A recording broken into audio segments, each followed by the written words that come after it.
안녕하십니까? 사도행전 강의 35번째 시간, 선택받음을 아는 성도는 사명을 잊지 않습니다.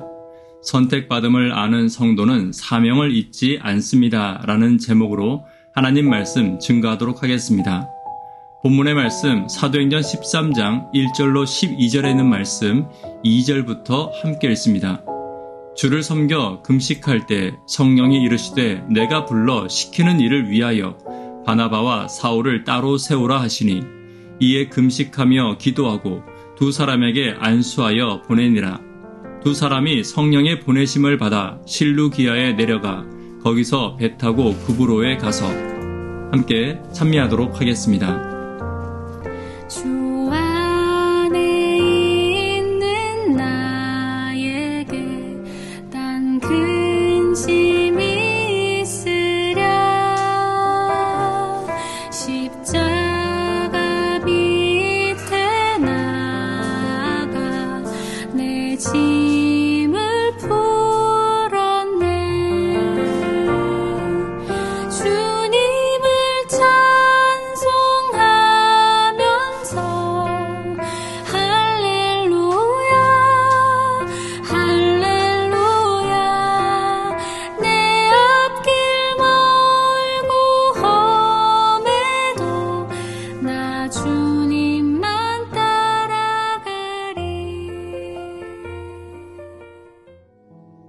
사도행전에서 성도는 하나님께 선택받은 자들입니다.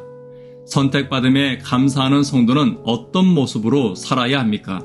성도로 교회를 섬기고 하나님의 뜻을 섬기는 성도들이 어떤 모습으로 하나님의 뜻을 섬기며 살아야 하는지 오늘 함께 살펴보는 시간이 되기를 바랍니다. 첫 번째입니다. 첫 번째는 구별된 금식이 필요합니다. 2절입니다. 주를 섬겨 금식할 때 성령이 이르시되 내가 불러 시키는 일을 위하여 바나바와 사울을 따로 세우라 하시니 2절에 나오는 주를 섬겨 금식한다는 표현을 주목해야 합니다. 이 말은 유대교의 형식적인 금식과 구별하기 위해 주를 섬겨 금식했다라고 표현하고 있는 것입니다. 신앙이란 새로운 것을 발견하는 것입니다. 새로운 은혜를 발견하고 새로운 지식을 얻는 것이 신앙입니다. 그러나 새로운 것보다 더 중요한 것은 기존의 것들을 새롭게 하는 것입니다. 초대교회는 이전의 금식을 그대로 이어받았습니다. 그러나 이전의 금식이 형식적인 것이었다면 지금의 금식은 뚜렷한 목적과 또 자발성을 가지고 있었습니다. 이전의 금식이 지루하고 자기 만족과 자랑을 위한 것이었다면 지금의 금식은 성도를 위한 금식이었고 주를 위한 금식이었습니다. 다른 것도 마찬가지입니다. 복음을 발견한 그리스도인의 삶은 이전과 같은 삶을 살아갈지라도 이전의 형식적인 예배에서 성령이 있는 예배로, 이전의 이기적인 기도와는 다른 섬김의 기도로, 이전에 자랑하고 형식적인 찬양과는 다른 온몸과 정성을 다하는 찬양이 그의 입술에 같으나 다른 것입니다. 오늘 나의 삶에 들어온 복음이 이전의 것들을 더 기쁘게 바꾸고 더 예수님을 닮고 본래의 의미를 회복하는 참 복음과 함께하는 신앙이 되기를 간절히 바랍니다. 두 번째는 사명의 구별됨을 인정해야 합니다. 3절입니다. 이에 금식하며 기도하고 두 사람에게 안수하여 보내니라. 두 사람이 성령의 보내심을 받아 실루기아에 내려가 거기서 배 타고 구브로에 가서 3절에는 두 번째 금식이 나옵니다. 사울과 바나바를 이방의 선교사로 파견하며 했던 교회의 안수를 말하는 것입니다. 교회의 안수는 지위를 주고 높이는 것이 아니라 직분을 주어 구별함을 이야기하는 것입니다. 구약의 안수는 제물에서 시작되었습니다. 같은 양이지만 하나님의 양으로 안수를 통해 구별되었듯이 모두가 하나님의 백성으로 부름받았지만 특별한 사명을 그들에게 부여할 때 안수를 통해 구별되게 한 것입니다. 교회와 성도는 하나님께 구별된 사명을 받았습니다. 그리고 각 개인은 개인에게 구별된 사명이 있습니다. 하나님께서는 그에 맞는 능력과 직분을 오늘날은 성령의 안수를 통해 부여하고 계시는 것입니다. 그러므로 성도는 다른 사람의 성령과 사명을 존중하고 내게 맞는 사명에 집중해야 합니다. 조금이라도 다른 사람의 사명을 작게 여기거나 자신의 사명을 작게 여겨서는 안 됩니다. 사명을 작게 여기는 것은 안수와 성령을 가볍게 여기는 것입니다. 우리 모두에게 사명을 주신 분은 하나님이시며 그 사명에 맞는 권위를 주신 것이 아니라 섬김을 주셨음을 또한 기억해야 합니다. 어떤 직분도 권위를 위한 직분은 없습니다.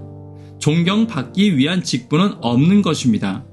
예수님과 사도들 역시 권위를 위한 직분, 존경을 위한 직분은 갖지 않으셨습니다. 섬김의 직분으로 항상 나의 사명을 섬기고 다른 성도들의 사명을 존중하고 존경을 갖는 저와 여러분 되기를 간절히 바랍니다. 세 번째, 주의 길을 굽게 해서는 안 됩니다. 9절과 10절입니다.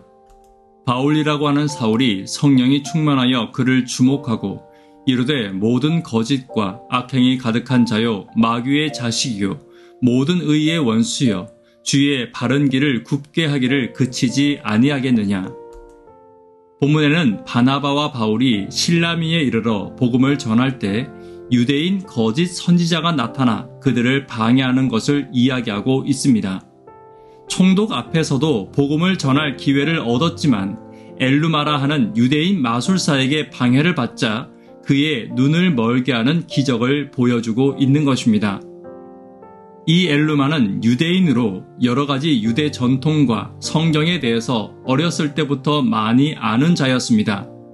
이제 유대교에서 벗어난 것인지 아니면 여전히 유대교에 머물러 있는지는 알지 못하지만 그는 자신이 아는 성경 지식으로 사람들에게 혼돈을 주고 있었던 것입니다. 누구보다 성경에 대해서 잘 알았기에 누구보다 더 잘 비판할 수 있었고 트집을 잡고 사람들의 마음을 현혹시키기에 충분했던 것입니다. 그러나 결국 그는 하나님의 심판을 피할 수 없었습니다.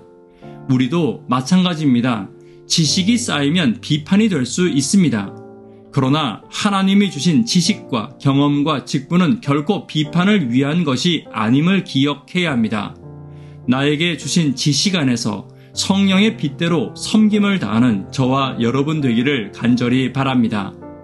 서로 사랑하라는 말씀대로 칭찬과 사랑만으로 충만한 교회와 가정을 만드는 저와 여러분 되기를 간절히 바랍니다.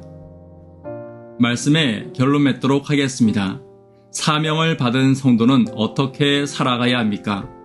구별된 삶이 필요합니다. 구별된 사명이 있음을 기억해야 합니다. 자신에게 있는 지식으로 주의 길을 굽게 해서는 안 됩니다. 오늘 사명을 맡은 성도로 사명받음을 잊지 않는 저와 여러분 되기를 간절히 바랍니다. 기도 제목 함께 나누도록 하겠습니다.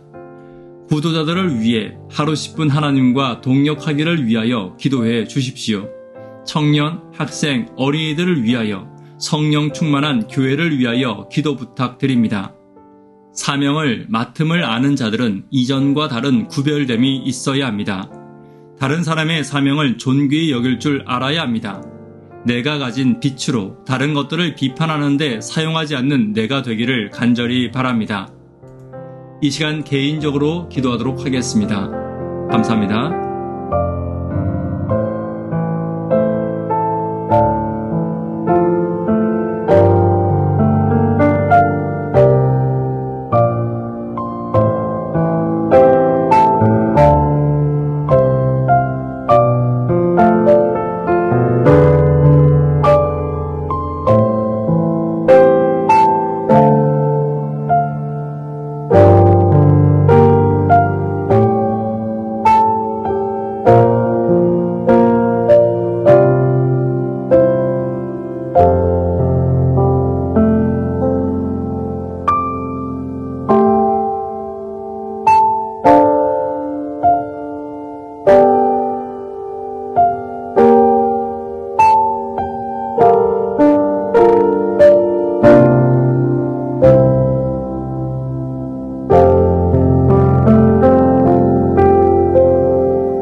주